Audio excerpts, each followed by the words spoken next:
Greetings everybody.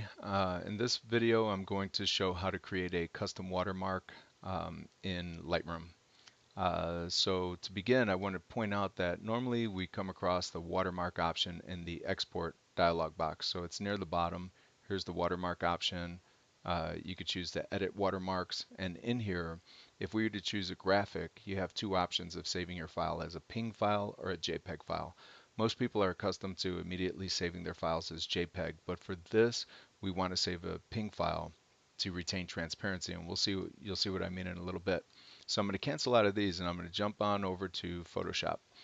Um, in Photoshop, I have a logo set up, so it's a white logo against a black background right now. The black background is actually on a separate layer, and I only did that just for visualization purposes so that you can see this. I really don't want the black in the logo at all. If I did, I could just save it as a JPEG, but I really want it to be transparent, and you'll see that it's kind of, with the transparency, it's a little difficult to read.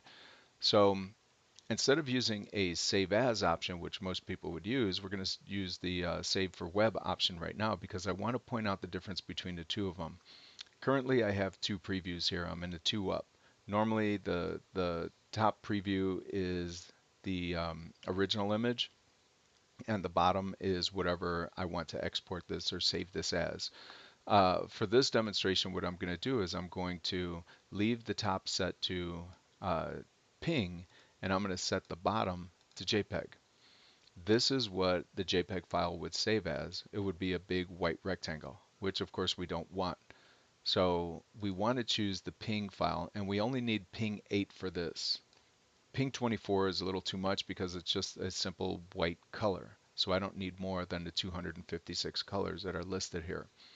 I'm going to save this, and I'll call this logo, and with the PNG extension .png. I'm going to save it into a folder, save that file, and then I'm going to go back into Lightroom.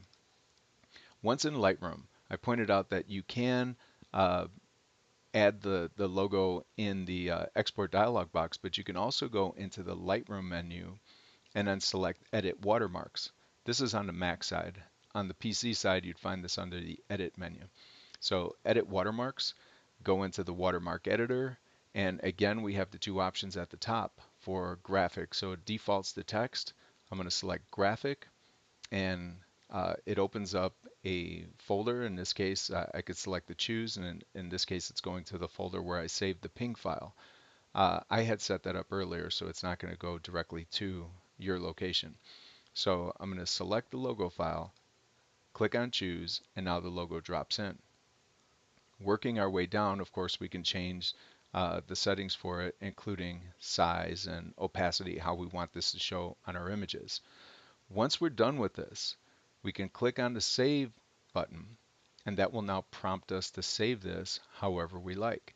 Now, you can create as many as you want, or you can use as many instances of this as you want. So you can have a logo on the lower left, you can have one on the lower right, you can have one top right, top left, you can have one right in the center. You know, it's really up to you on how you want to use this, but this is how you go ahead and get started saving your watermark.